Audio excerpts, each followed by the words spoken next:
और अभी आगे आज जो है हम इसके बारे में देखेंगे। कुछ अदर क्लासिफिकेशंस भी देखे थे, जैसे कि पक्वाशयगत, गर्भाशयगत, मूत्राशयगत, व्रणगत, है ना। तो अलग अलग रूट ऑफ एडमिनिस्ट्रेशन देखे थे। यहाँ से हम फिर से शुरू करते हैं आज। तो शारंगधर ने जो बताई थी उसके अंदर उत्क्लेशन बस्ती। अभी इसका थेरापेटिक प्रॉपर्टीज क्या रहेगी उत्क्लेशन बस्ती की? तो कि उत्क्लेशन बस्ती जो है वो दोषों को उत्क्लेश करवाएगी, है ना।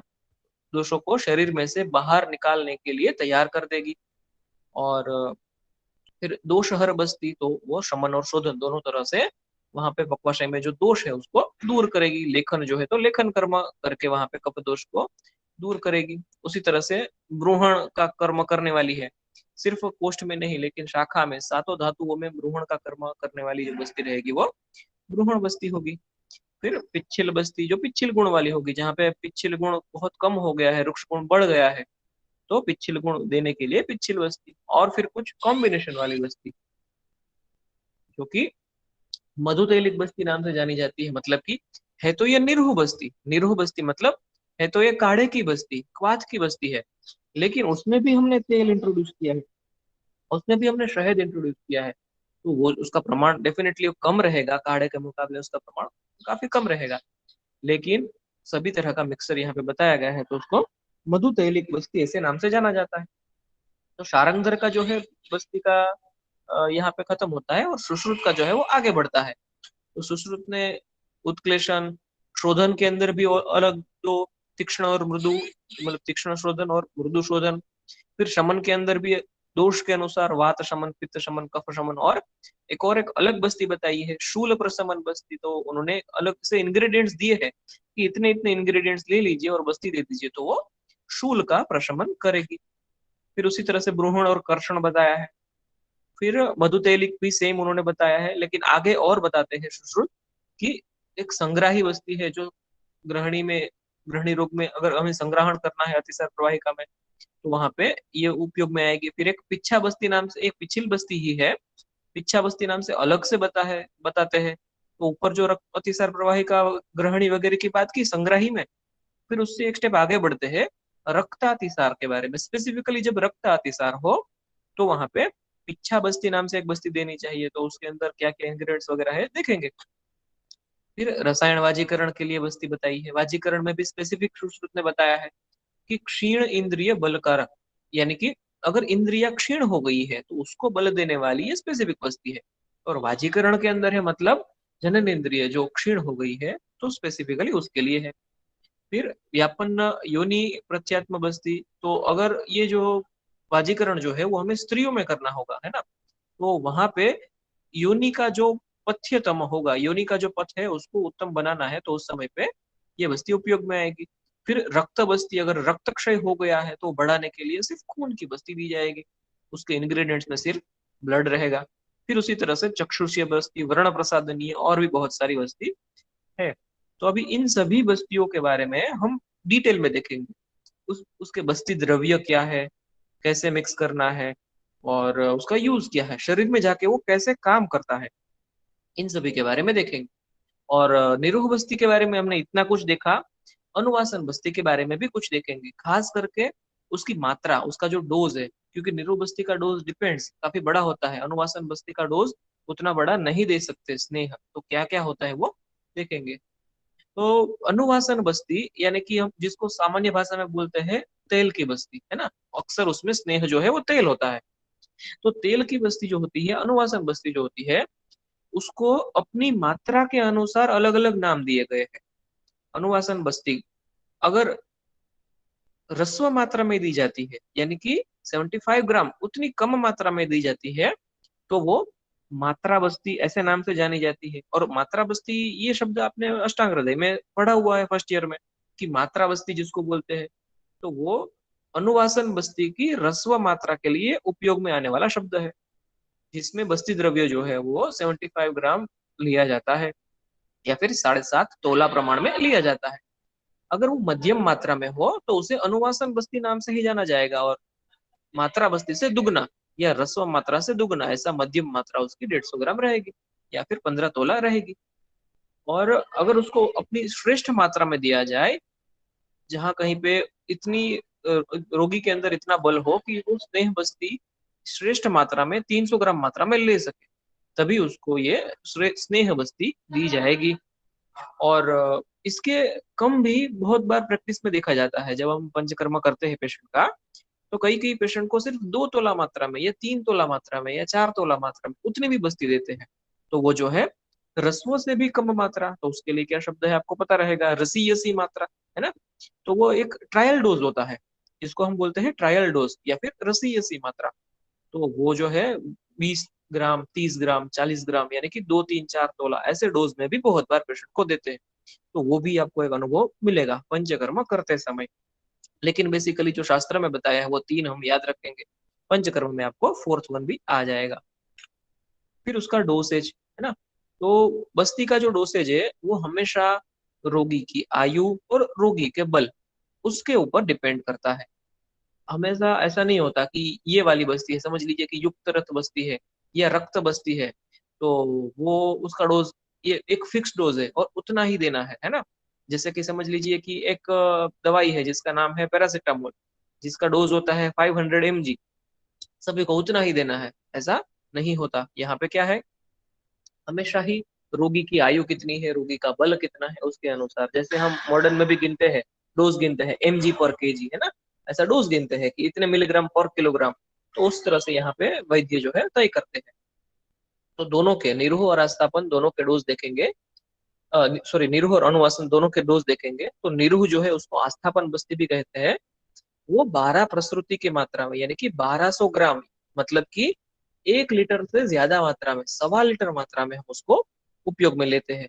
तो यहाँ पे जो है बस्ती का पूरा पुटक या पॉट रहेगा, और उस पॉट को हम ऊपर लटका देते हैं, और फिर वहां से नली के रास्ते से गुद मार्ग में जो है बस्ती जाती है। प्रैक्टिकली आप देख करेंगे तब आपको ज्यादा डिटेल में पता चलेगा, इसके बारे में थोड़ा बहुत पता भी होगा।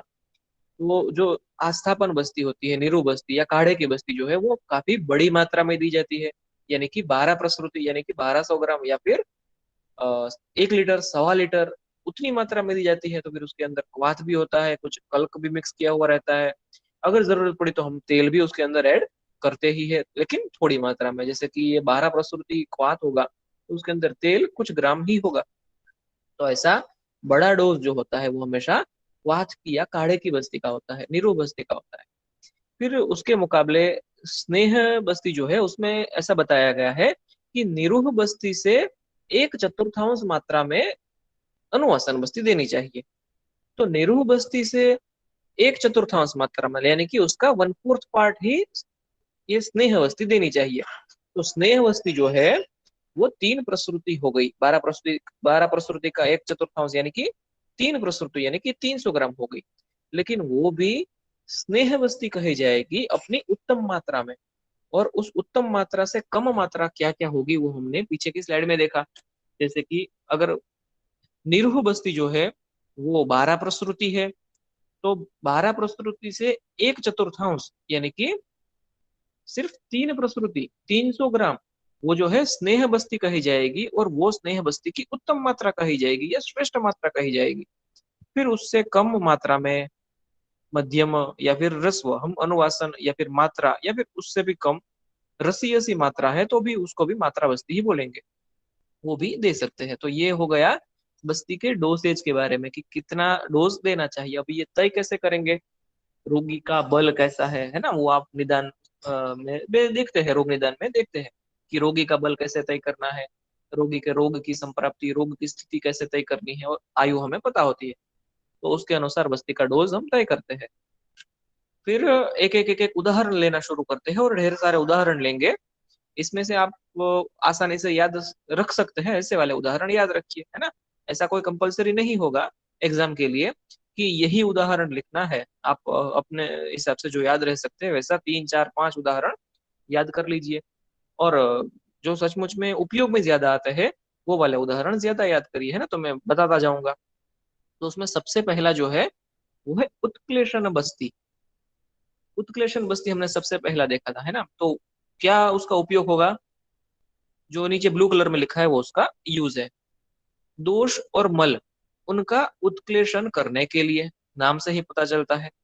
तो जो कोई भी दोष है उसको अपने आशय में से उत्कृष्ट करता है, यानी कि द्रव करता है या फिर पतला करता है और निकाल देता है। तो शरीर में जब रोग या व्याधि होती है, तब होता क्या है, जो दोष होते हैं ना, वो हमारी धातुओं के साथ या फिर दूषियों के साथ, दोष जो है वो दूषियों के साथ चिपके हुए रहते हैं या फिर घनीभूत हुए रहते हैं। तो उसको अगर वहां से निकालना है तो क्या करना पड़ेगा, घनीभूत में से उसको पहले द्रव करना पड़ेगा, यानी कि पतला करना पड़ेगा। तो पतला कैसे होगा वो, अगर हम उसको उत्कृष्ट करेंगे यानी कि उसको शरीर में से बाहर निकालने के लिए तत्पर बना देंगे। वो कैसे होगा, इन सभी द्रव्यों को इंट्रोड्यूस करके शरीर के अंदर, फिर चाहे वो मुंह से हो, चाहे वो गुदा मार्ग से हो, कहीं से भी हो। लेकिन कुछ ऐसे द्रव्य, ऐसी वनस्पतियां होती है, ऐसे औषधि होती है, जिनको हम शरीर में इंट्रोड्यूस करते हैं, वो दोष और दुष्य उन दोनों को अलग कर देती है।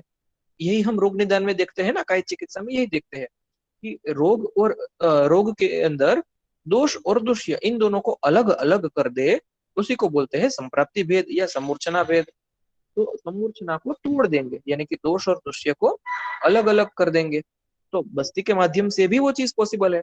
तो यहाँ पे अगर ऐसा काम करते हैं तो उसको बोलते हैं दोषों को और मलों को उत्क्लेशन करने वाली बस्ती।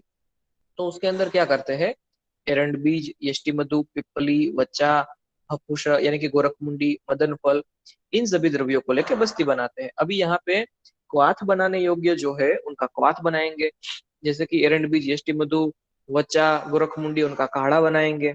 बाद में मदन फल जो है और पिपली जो है उनका कल्क बनाएंगे, और सैंधव जो है ऊपर से ऐड कर देंगे।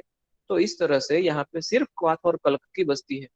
अभी यहाँ पे मैंने अलग अलग लिखा नहीं है ना कि कौन से द्रव्यों का क्वाथ बनाना है, कौन से द्रव्यों का कल्क बनाना है। वो वैद्य अपने आप डिसाइड कर सकते हैं, अनुभव से डिसाइड कर सकते हैं, और द्रव्यों के ऊपर से देख सकते हैं। जैसे कि मदन फल जो है, पिपली जो है, उनका हम कल्क बनाते हैं। बाकी के जो द्रव्य है, वच्चा, एरंडमूल, यष्टि मधु, उनका क्वाथ बनाते हैं। अकेला यष्टि मधु का क्वाथ बना के बाकी का सभी का विकल्प बना सकते हैं, तो जैसी जरूरत। और सैंधव भी उसके अंदर ऐड करना है, तो उसका प्रमाण जो कुछ भी है वो रहेगा। अगर स्पेसिफिकली बताया गया है कि इतने ही प्रमाण में लेना है या इतने ही रेशियो में, प्रोपोर्शन में लेना है, तो उसके अनुसार हम बनाएंगे।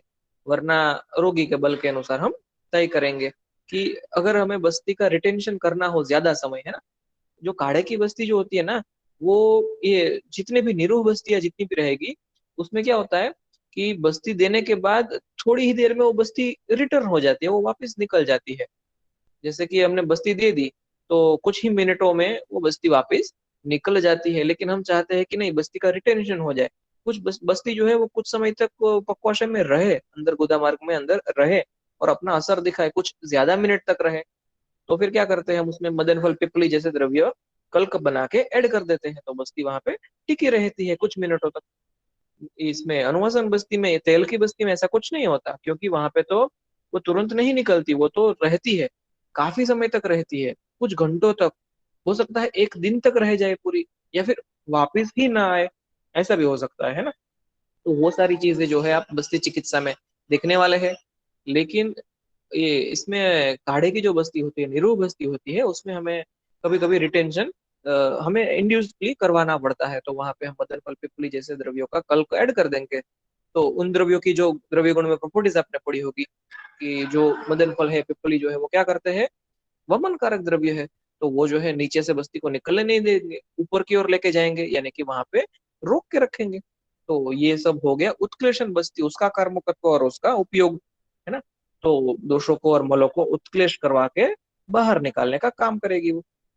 फिर आगे देखते हैं दोष हर बस्ती, है ना।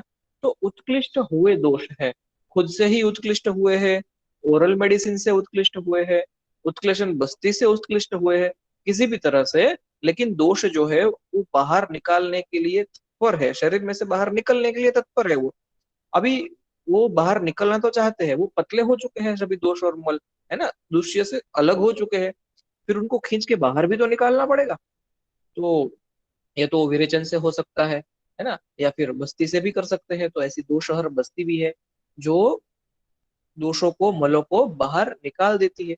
ये एक तरह का माइल्ड शोधन होगा, क्योंकि तीव्र जो शोधन होता है वो विरेचन कहलाएगा, है ना, और बस्ती से वो माइल्ड शोधन हो पाएगा। तो यहाँ पे जो है शता हुआ, यष्टि मधु, बिल्व, कुटज फल, इन सभी को लेके कांजी और गोमूत्र के साथ मिला के बस्ती बना देते हैं। तो अभी यहाँ पे हमारा जो द्रव द्रव्य है या फिर जो लिक्विड्स है वो क्या है, कांजी और गोमूत्र। तो गोमूत्र और कांजी युक्त ये बस्ती है। उसके अंदर हम शताहवा और यष्टि मधु, बिल्व, कुटज फल इन द्रव्यों को लेके बस्ती दे देते हैं। फिर अगर ऐसा शोधन नहीं करना है, हमने दोष और दुष्यों को अलग अलग तो कर दिया, लेकिन बाद में दोष का हमें शमन कर देना है, शरीर के अंदर ही दोष को शमन कर देना है। तो फिर उन सभी द्रव्यों को ना लेके ऐसे शमन द्रव्यों को लेके शमन बस्ती बनाते हैं हम। तो वहां पे हमें प्रियंगु, यष्टि मधु, मुस्ता, दुग्ध और रसांजन, इन सभी द्रव्यों को लेना चाहिए। तो इससे क्या होगा, बढ़े हुए दोषों का, वात पित्त कफ तीनों जो बढ़े हुए हैं उनका शमन हो जाएगा। तो अगर आपने द्रव्य गुण में ध्यान दिया है, प्रियंगु उसकी प्रॉपर्टीज क्या है, यष्टि मधु की प्रॉपर्टीज क्या है, मुस्ता की प्रॉपर्टीज क्या है ना, तो आपको पता चलेगा कि ये सभी जो है दोष को शमन करवाने में उपयोगी है। तो दोषों का शमन इससे हो जाएगा। यष्टि मधु में फिर अगेन डोज स्पेसिफिक रहेगा या फिर रूट ऑफ एडमिनिस्ट्रेशन स्पेसिफिक रहेगा, वहां पे वो कैसा काम करता है। फिर आगे देखते हैं शोधन बस्ती। तो ये जो है दंती है ना, जिसको हम बोलते हैं, या फिर निशोथ या आरगवद भी ले सकते हैं। तो कोई भी इस तरह के शोधन द्रव्य है ना, यानी निशोथ यानी कि त्रिवृत, या फिर उससे भी ज्यादा दंती, या अगर मृदु विरेचन करवाना है तो आरगवद। तो ये सभी द्रव्य ऐसे है ना जो हम विरेचन में भी यूज करते हैं। त्रिवृत से या फिर आरगवद से हम तीक्ष्ण या मृदु विरेचन या सुख विरेचन दे सकते हैं। तो उन्हीं द्रव्यों को ओरल रूप से या मुंह से लेकर विरेचन ना करवा के हम उसको बस्ती में भी दे सकते हैं। तो वो जो है क्या करेगी, ऐसी बस्ती इन सभी जो शोधन द्रव्य है उनका क्वाथ बना के उसमें तेल थोड़ी सी क्वांटिटी में डाल के, सैंधव लवण डाल के फिर ये बस्ती देनी चाहिए। तो जो दोष जो बाहर निकलने के लिए उत्कृष्ट है उनको वो बाहर निकाल देगा। तो यही द्रव्य हम ओरल रूट से ना देके एनल रूट से भी दे सकते हैं। तो दोषों का शोधन हो जाएगा। फिर हमें जैसा चाहिए मृदु या तीक्ष्ण वो कर सकते हैं। फिर आती है एक लेखन बस्ती। तो लेखन बस्ती का नाम जो हमने देखा था वो अपने नाम को सार्थक करती है कि वहां पे जो मेद, श्लेष्मा जो कुछ भी रहेगा उसको स्क्रैप अवे कर देती है, यानी कि उसको निकाल देती है। और उसी का काम करने के लिए हमारे इंग्रेडिएंट्स भी ऐसे होते हैं, जैसे कि त्रिफला क्वाथ और गोमूत्र, ऐसे लिक्विड्स को लेके उसके अंदर शहद, शहद भी एक अच्छा लेखन प्रॉपर्टी वाला है। फिर उसके अंदर यवक्षार और उषक आदि गण के सभी द्रव्यों का क्षार, वहां पे प्रतिवाप ऐसा शब्द श्लोक में दिया गया है, लेकिन हमें समझना है कि उसका क्षार बनाना है। तो उषक आदि गण आपने चरक संहिता में पढ़ा होगा। तो संहिता में पढ़ा जो उषक आदि गण है उसके सारे द्रव्य और यवक्षार और शहद, इन सभी को ये जो लिक्विड है त्रिफला क्वाथ और गोमूत्र उसके अंदर लेके बस्ती देनी है। तो अपने सारे ही लेखन गुणों को काम करेंगे वहां पे सारे द्रव्य।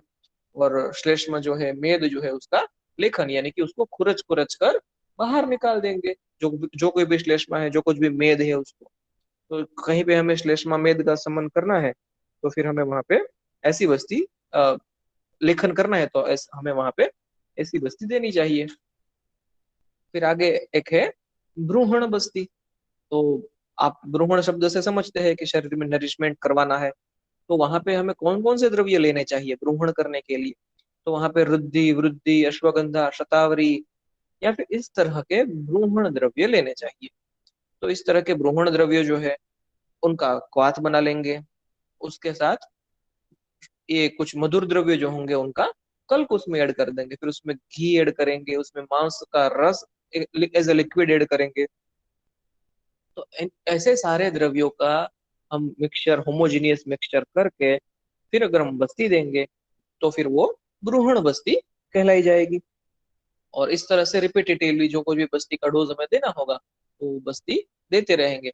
अभी यहाँ पे ये सारे द्रव्य अगर खिला दिए तो, है ना, अगर हमने ओरल रूट से दे दिए तो भी तो ब्रूहण हो जाएगा ना। Just a minute.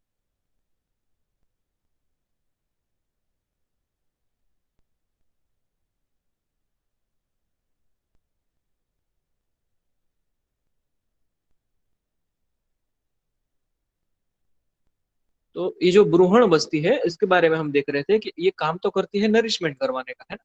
तो अगर यही सारे द्रव्य हमने ओरल रूप से दे दिए तो, है ना, हमने उसको अश्वगंधा खिलाया, शतावरी खिलाया, रुद्धि रुद्धि या घी खिलाया, मांस रस खिलाया, तो भी तो शरीर में नरिशमेंट हो जाएगा, है ना, सही है। लेकिन यहाँ पे क्या होता है, हमने एनल रूट क्यों लिया या बस्ती क्यों देनी है, क्योंकि वो जो है तुरंत ही असर करती है, उसको लीवर के थ्रू पास नहीं होना पड़ता, एंजाइम्स का असर होने की देर नहीं करनी पड़ती। लीवर के जो कुछ भी पाचक रस उसमें से निकलेंगे तो वो क्या करेंगे, न्यूट्रिएंट्स के ऊपर असर करेंगे और उसका मोड बदल देंगे। उसके बदले बस्ती में क्या होगा, जितने भी इंग्रेडिएंट शरीर में जा रहे हैं एनल रूट से, वो डायरेक्टली वहां पे सीधे ही एब्जॉर्ब भी हो जाएंगे। तो जितना जो कुछ भी गुण है वो डायरेक्टली शरीर को मिलने लगेगा, मतलब कि वो डायरेक्टली एब्जॉर्ब हो जाएगा। इसीलिए अगर यही द्रव्य हमने उसको खिलाए तो भी डेफिनेटली नरिशमेंट होगा, लेकिन बस्ती से कई गुना ज्यादा नरिशमेंट होगा और बहुत ही जल्दी से नरिशमेंट हो जाएगा, क्योंकि यहाँ पे उसको पूरा डाइजेस्टिव सिस्टम को बाईपास कर देना है ना, डाइजेशन करना ही नहीं है, डायरेक्टली नरिशमेंट करना है, शरीर में डायरेक्टली एब्जॉर्प्शन हो जाएगा। तो ये जो है बस्ती का रूट जो है वो बहुत ही ज्यादा फायदेमंद हो जाता है, मतलब कि समय की बचत होती है और जल्दी से ही नरिशमेंट शरीर में हो जाता है। अगर कोई राज्यक्षमा का रोगी हो या फिर धातुक्षय किसी को हुआ हो जो सीवियर हो, तुरंत ही उसे नरिशमेंट की जरूरत है। अभी के समय में हम क्या करते हैं, सलाइन के रास्ते से नरिशमेंट दे देते हैं, यानी कि डीएनएस लगा देते हैं। तो उसके अलावा भी बहुत सारे रोगों में ये उपयोग में आ जाएगा। फिर देखते हैं पिच्छिल बस्ती। तो अपने गुण, नाम के अनुसार ही उसके अंदर गुण है कि शरीर के अंदर पिच्छिल गुण जो है बढ़ाती है, और उसमें भी स्पेसिफिकली कहाँ पे, पक्वाशय में। तो जब पक्वाशय जो है वो रुक्ष हो गया रहता है, यानी कि पक्वाशय की जो अंतर कला है वहां पे रुक्षता बहुत बढ़ गई होती है, तो स्पेसिफिकली उस लोकल एप्लीकेशन के लिए वहां पे पिच्छिल बस्ती यूजफुल है। तो अगेन जस्ट अ मिनट।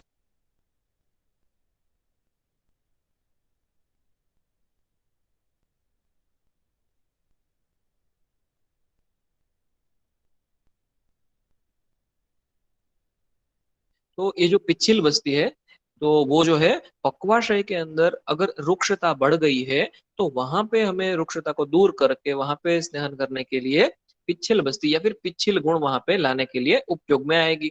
तो अगर रक्त दुष्टि हुई है, वात प्रकोप हुआ है, ऐसा कुछ हुआ है, तो वहां पे हमें क्या करना है कि बदरका, नागबला, श्लेष्मांतक, शाल्मली, धन्व, नागर, इन सभी का काढ़ा बना लेंगे। फिर उसमें दूध और शहद मिला के और बकरी का खून यानी कि रक्त ऑफ अजा, बकरी का जो ब्लड है वो भी उसके अंदर मिला देंगे और फिर उन सभी को लेके बस्ती दे देंगे। तो वो जो है पिच्छिल गुण वाली बस्ती कहलाई जाएगी। ये पूरा कॉम्बिनेशन जो है वो संहिता में लिखा हुआ है, उन्होंने बहुत बार इसी बस्ती दी होगी, अनुभव किए होंगे और बाद में संहिता लिखी होगी कि हाँ इस तरह से बस्ती देते हैं तो ऐसे ऐसे गुण मिलते हैं। तो हमें क्या है कि ये डायरेक्टली मिल जाता है पूरा कॉम्बिनेशन। तो इस तरह से हम इसमें फेरफार भी कर सकते हैं। लेकिन ये हमें पता है कि इन इन द्रव्यों को लेके ऐसे ऐसे बस्ती देंगे तो पक्वाशय के अंदर पिच्छिलता बढ़ जाएगी और वात प्रकोप कम हो जाएगा, रक्त दुष्टि ठीक हो जाएगी। फिर एक और आगे एक उदाहरण देखते हैं, जिसके अंदर भी और भी बहुत सारे उदाहरण आ जाएंगे, जो कि है मधु तैलिक बस्ती, है ना। तो ये है निरूह बस्ती के अंदर ही, निरूह बस्ती के अंदर ही हम मधु तैलिक बस्ती देखते हैं, लेकिन वहां पे शहद और तेल दोनों का इस्तेमाल एक साथ में किया जाता है। तो पहले की कुछ बस्ती देखी आपने, यहाँ पे भी शहद आ गया था, है ना, यहाँ पे भी घृत आ गया था, यहाँ पे भी आगे शहद आ गया था। तो इस तरह से एक एक इंग्रेडिएंट, यहाँ पे सिर्फ तेल आ गया था तो एक एक, या तो शहद या तो फिर तेल, इस तरह से एक एक इंग्रेडिएंट तो हम क्वाथ के अंदर ऐड कर ही रहे थे। लेकिन अभी यहाँ पे जो है मधु तैलिक बस्ती, यानी कि यहाँ पे शहद और तेल दोनों ही आ जाता है एक साथ में, तो वो जो है मधु तैलिक बस्ती कही जाएगी। और ऐसी मधु तैलिक टाइप की निरूह बस्ती, है ना, निरूह बस्ती ही है, यानी कि उसमें क्वाथ तो होता ही है, फिर उसमें शहद और तेल वो भी ऐड किए जाते हैं, और ऐसी भी बहुत सारी अनेक मिलेगी। तो सारंगधर में क्या है कि मधु तैलिक नाम से बस्ती दी गई है ना, लेकिन सुश्रुत में मधु तैलिक नाम से भी और भी बहुत सारी बस्ती दी गई है, सारंगधर में सिर्फ तीन चार उदाहरण दिए गए हैं। तो मधु तैलिक बस्ती के बारे में देखते हैं वो क्या करती है। तो मधु तैलिक बस्ती, अभी यहाँ पे ना बहुत सारे उसके उपयोग लिखे हुए हैं नीचे ब्लू कलर में। तो वो सभी उपयोग जो है वो सिर्फ एक ही बस्ती के नहीं होते हैं ना। यहाँ पे एक उदाहरण दिया है उसके है, लेकिन इसमें भी अलग अलग प्रोपोर्शन, अलग अलग इंग्रेडिएंट्स ले सकते हैं।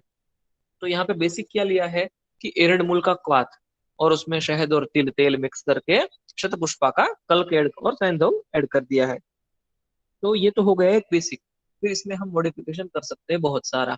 तो अगर ये इंग्रेडिएंट्स लिए हैं, ये प्रोपोर्शन में लिए हैं, तो वो दोषहरण का, बलवर्धन का, वर्ण प्रसाधन का काम करेगी। और ये दीपन के लिए किन किन को दी जा सकेगी? सुकुमार रोगियों को, छोटे बच्चों को यानी कि शिशु को, वृद्ध यानी कि बड़ी उम्र वाले एजिड पर्सन्स को, इन सभी को दिया जा सकता है। ये ऐसा प्रोपोर्शन है ना।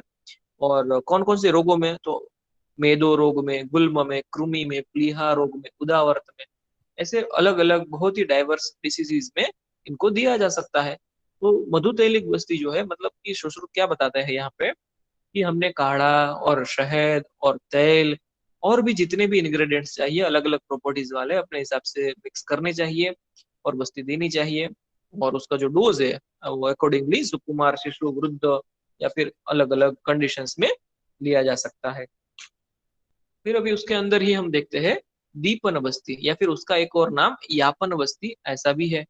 तो जो है अग्निदीपन के लिए या फिर हमारा यापन कर्म के लिए है ना। तो यापन क्या है वो आपको पता रहेगा है ना, जिस चरक संहिता में हम पढ़ते हैं जीवन यापन कर्म क्या क्या होते हैं। तो दीपन या यापन करने के लिए जो बस्ती दी जाती है वो हेल्थी पर्सन्स में भी यूज की जा सकती है। मतलब कि ऋतु के अनुसार या फिर अवस्था के अनुसार जब हमने पंचकर्म करने के लिए, या ऋतु में जब वात प्रकोप होता है ना, वात वृद्धि होती है, तो उसका शमन करने के लिए, अगर शरीर पूरा स्वस्थ है तो भी स्वस्थ वृत्त के लिए यहाँ पे हेल्दी पर्सन्स में भी अगर बस्ती देनी हो अग्निदीपन के लिए या दीपन के लिए, तो ये बस्ती देनी चाहिए। अभी ऐसा नहीं है कि अग्निदीपन यानी सिर्फ जठराग्नि का ही दीपन, यहाँ पे धात्वाग्नि भी आ जाएगी, महाभूताग्नि भी आ जाएगी है ना। तो सभी शरीर की, पूरे शरीर की अग्निदीपन करने के लिए यहाँ पे शहद, घी, दूध, तिल तेल, देखिए चार चार चीजें यहाँ पे एक समान मात्रा में ले ली है। और बाद में सैंधव और हपुषा जो है वो एक अक्षय यानी कि 12-12 ग्राम या फिर 1 तोला मात्रा में लिया गया है यहाँ पे। तो जो द्रव द्रव्य है, लिक्विड जो है, वो शहद, घी, दूध और तिल तेल, इन चारों को 100-100 ग्राम मात्रा में लेके 400 ग्राम मात्रा हो गई है ना। और बाद में 12-12 यानी कि 24 ग्राम मात्रा में सैंधव और हपुषा लेके फिर उसकी बस्ती दी जाती है। तो ये जो है उसका डोज 1.25 लीटर नहीं हो जाएगा है ना, क्योंकि हम किसी डिसीज को दूर करने के लिए दे रहे हैं ऐसा नहीं है, लेकिन स्वास्थ्य रक्षण के लिए, अग्निदीपन के लिए दे रहे हैं। तो कुछ छोटे डोज में, लेकिन ये स्वस्थ व्यक्तियों को देने के लिए ये दीपन या यापन बस्ती है। फिर आगे दिया गया है युक्त रथ बस्ती है ना। तो युक्त रथ बस्ती के अंदर क्या क्या है? जो हमने पहले सबसे पहले देखा था वही सारे इंग्रेडिएंट्स है, लेकिन यहाँ पे मधु और तिल तेल दोनों एक साथ में है। तो एरंड मूल का क्वाथ, फिर सैंधव, मच्चा, पिपली, मदन फल है ना, वही सारी चीजें है। लेकिन यहाँ पे क्या है? शहद और तिल तेल दोनों को एक साथ में ले लिया। तो ये दोषहरण के लिए है, बलवर्ण वर्धन के लिए है। लेकिन ये can be used safely even while in travelling, यानी कि अगर कोई रथ के ऊपर है, पहले के समय में रथ थे है ना, या फिर जो भी व्हीकल था उसको रथ ऐसा शब्द उसे बोलते थे। तो ट्रैवलिंग के समय पे भी इस बस्ती का उपयोग कर सकते हैं। अगर कोई ट्रेन में, अगर कोई एरोप्लेन में ट्रैवलिंग कर रहा है और समय पे जरूरत पड़ी बस्ती देने की है ना, तो अगर हमारे पास इंग्रेडिएंट है तो दे सकते हैं। ट्रेन में तो ये शुरू हो रहा है अभी, मतलब शुरू हो चुका है ऑलरेडी, कि आयुर्वेदिक ट्रीटमेंट यूनिट्स कुछ कुछ ट्रेन में शुरू हो चुके हैं। फ्लाइट का कुछ अभी पता नहीं है ना। तो अगर इस तरह से बस्ती अगर वहां पे देनी हो तो ऐसी बस्ती का इस्तेमाल करना चाहिए। फिर उसी तरह से ट्रैवलिंग में, मतलब एक और इसका मतलब ऐसा भी लिया जा सकता है कि कोई व्यक्ति जो होता है रथ में बैठ कर ट्रैवलिंग करता है, कोई जा रहा है दिल्ली से पुणे जा रहा है, तो बीच बीच में बहुत बार रुकना पड़ता है। जो वात आतप से, वात और आतप जो होते हैं उनको हम रोक नहीं सकते है ना। किसी एक ही जगह पे अंदर बैठ के बहुत सारी परिचर्या करके ट्रीटमेंट नहीं हो सकती। तो ऐसा कुछ कंडीशंस नहीं है, ट्रैवलिंग में रुके हुए हैं तो उस समय वे भी ये बस्ती देंगे। शरीर अगर हिलता डुलता रहेगा दोपहर में, शाम में या दूसरे दिन, तो भी कोई प्रॉब्लम नहीं आएगा। फिर आगे एक और एक है जिसका नाम है सिद्ध बस्ती। तो ये सिद्ध बस्ती ऐसे नाम से बताई गई है जो बहुत सारे रोगों में उपयोगी है। तो यहाँ पे यव, बदर, कुलथ, इन सभी का क्वाथ लेके पिपली का, यष्टि मधु का कल्क लेके फिर उसमें शहद और सेंधव मिला के उपयोग में लेते हैं। तो अभी यहाँ पे ऐसा नाम क्यों दिया गया सिद्ध बस्ती, या फिर ऐसा क्यों बताया गया कि बहुत सारे रोगों को दूर करती है? तो आप देखिए यहाँ पे उसके इंग्रेडिएंट्स और उसके इंग्रेडिएंट्स के गुण देख लीजिए। जैसे कि यव, बदर, कुलथ, यष्टि मधु पिप्पली, सॉरी यष्टि मधु पिप्पली रिटेंशन के लिए ये यव, बदर और कुलथ का क्या काम करते हैं? तो वो वहां पे जो कुछ भी सम्मूर्छना हुई है वहां पे कफ और आम को तोड़ने का काम करेंगे, है ना। तो सिंपली आपको पता है आम जो है, कफ जो है, वो बहुत सारे रोगों में एक महत्वपूर्ण सम्मूर्छना का भाग होता है, तो उसको दूर करेंगे वहां पे। सैंधव भी वही काम करेगा, तो जो है वो बहुत सारे रोगों को दूर कर सकती है, इसलिए इसको सिद्ध बस्ती ऐसा नाम दिया गया है। और बलवर्ण की वृद्धि भी साथ में करती है। फिर कुछ उदाहरण लेते हैं वाजीकरण बस्ती का। तो अगर वाजीकरण करना हो, है ना, वाजीकरण का मतलब कल बताया था, अपत्य संतान कर, उनको तो बच्चे हो जाएंगे, संतान प्राप्ति हो जाएगी, उनके बच्चों को भी संतान प्राप्ति में कोई दिक्कत नहीं होगी, इतनी अच्छी धातु वृद्धि हो जाएगी, शुक्र वृद्धि हो जाएगी, है ना। तो उसके लिए क्या करना है, अश्वगंधा, श्वेत मुसली, कृष्ण मुसली, सालम पंजा, कपिकच्चू के बीज, शतावरी, जितने भी वाजीकरण द्रव्य है उन सभी द्रव्यों का क्वाथन बना के क्षीर पाक बना देना है। तो ये सभी उत्तम वाजीकरण द्रव्य है हमारे, सफेद और काली मूसली, सालम पंजा, कपी कच्चू के बीज, शतावरी और अश्वगंधा, तो इन सभी का क्षीर पाक बनाएंगे। अभी क्षीर पाक कैसे बनाते हो आप जानते हैं ना। तो क्षीर पाक बना के फिर उसकी वस्ती देनी है। तो वो जो है वीर्य वृद्धि करेगी, शुक्र धातु की वृद्धि करेगी, और एक्सलेंट मैथुन शक्ति प्रदान करेगा। यानी कि जो मैथुन करने में अगर दिक्कत होती है तो उसको भी ठीक कर देगा, संतति उत्पत्ति करने में दिक्कत होती है तो उसको भी ठीक कर देगा, और अगेन कुछ पीढ़ियों तक वहां पे संतति उत्पत्ति में दिक्कत नहीं होगी। तो ऐसा गुण कर्म वाली बस्ती हमने दी है, तो वो वाजीकरण बस्ती कही जाएगी। फिर एक इच्छा बस्ती का उदाहरण अलग से लेते हैं ना, जो सुश्रुत ने बताया है। तो यहाँ पे क्या है, हम बदर, नागबला, श्लेष्मांतक, शाल्मली, वृंत और मुस्ता, इन सभी को लेके क्षीर पाक बना लेते हैं। अब इसके इंग्रेडिएंट्स आप ख्याल से देखिए, है ना, जैसे कि शालमली के सिर्फ रुंत लेने को बताया गया है ना, तो वो डेफिनेटली वही लेना चाहिए। और बदर, नागपुला, शेषमंतक, मुस्ता सब का क्षीर पाक बना के फिर उसमें शहद डाल के, अजा का रक्त डाल के, बहुत बार अजा का रक्त नहीं डालते क्योंकि पिछा बस्ती जो है वो प्रैक्टिस में बहुत बार यूज में आ जाती है। अल्सरेटिव कोलाइटिस के पेशेंट होते हैं तो हम उसको ये देते ही है, अजा का रक्त नहीं ऐड करते। और इन सभी का उपयोग करके हम वहां पे स्तंभन कर्म करवा देते हैं। तो यहाँ पे जो है रक्त का स्तंभन करने वाले ये सारे द्रव्य है, तो रक्त स्तंभन होगा पक्वाशय में। और सिर्फ उतना ही नहीं होगा, उसके साथ साथ वहां पे जो कुछ भी अल्सर्स हुए हैं उसका हीलिंग भी हो जाएगा, यानी कि क्षत को पूर्ण करेगा, हीलिंग करेगा, ऐसा काम भी करेगा। और मेनली जो है इसका उपयोग हम रक्त अतिसार में करते हैं। फिर अगर वहां पे रक्त की जरूरत पड़ती है डायरेक्टली, है ना, जैसे कि रक्त क्षय हुआ है तो रक्त देना है, तो रक्त की ही जरूरत पड़ती है, डायरेक्ट रक्त वृद्धि ही करनी है हमें। तो फिर रक्त वृद्धि करने के लिए जब कभी भी एक्यूट ब्लड लॉस की कंडीशन होती है तो वहां पे हमें फ्रेश ब्लड लेना है। सबसे पहला क्या है कि फ्रेश ही ब्लड लेना है, फ्रेश ही ले सकते हैं वरना तो क्लॉट हो जाएगा। तो हम अजा का या बस्तक यानी कि बकरी का या बकरे का हम फ्रेश ब्लड लेंगे, या फिर माहिश का यानी कि भैंस का, या फिर कृष्ण मृग का यानी कि काले हिरण का, या फिर मेष यानी कि जिसको हम बोलते हैं शीप या घेटा, उसका भी हम ब्लड या अलग अलग प्राणी के ब्लड ले सकते हैं। और अकेला ब्लड लेके फिर उसकी बस्ती दे सकते हैं, या फिर ब्लड और पिच्छा बस्ती यानी कि पिछले द्रव्यों को साथ में लेके, यानी कि वहां पे स्तंभन भी वो करवाएगी, और ब्लड जो है वो वहां पे शरीर के अंदर बढ़ जाएगा। जो अगर रक्त क्षय हुआ है, कोई ट्रोमा हुआ है, तो रक्त क्षय हुआ है, तो नहीं तो रक्तार्थ में, रक्तातिसार में, रक्तपित्त में भी शरीर में से बहुत सारा खून निकल जाता है और रक्त क्षय हुआ है, तो अभी के समय में शायद इसके बदले हम क्या करते हैं कि हम ब्लड डायरेक्टली इंट्रावेनसली दे देते हैं। तो ये भी एक रास्ता जो होता है रक्त बस्ती देने वाला। और थैलेसीमिया के केसेस में आज में तो बहुत बार यूज की जाती है, अक्सर ये जो है न्यूज में भी आता रहता है कि यहाँ पे हमने सिविल हॉस्पिटल में, आयुर्वेद जो हॉस्पिटल है वहाँ पे इसका उपयोग करते रहते हैं। फिर कुछ एक है संग्राही बस्ती, आई थिंक ये लास्ट होगी। तो जो संग्राही बस्ती है ये उदाहरण लेते हैं।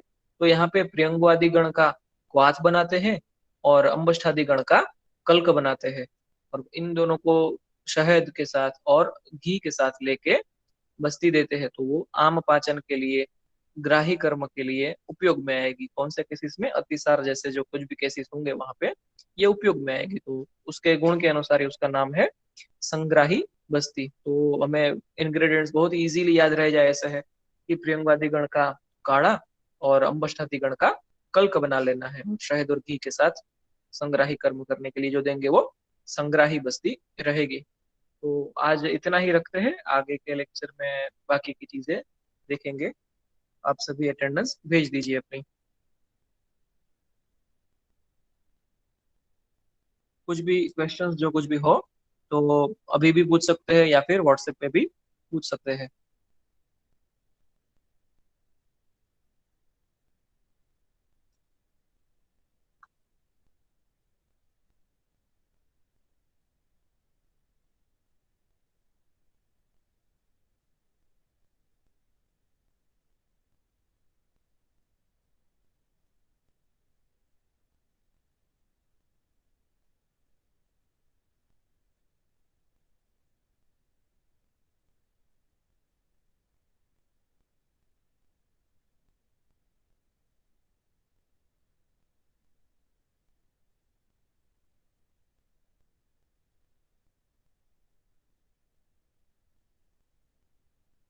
तो अभी 40 स्टूडेंट की अटेंडेंस आई है। जिनकी अटेंडेंस आनी बाकी है वो भेज दीजिए चैट में, ताकि मैं अटेंडेंस लिख सकूँ यहाँ पे।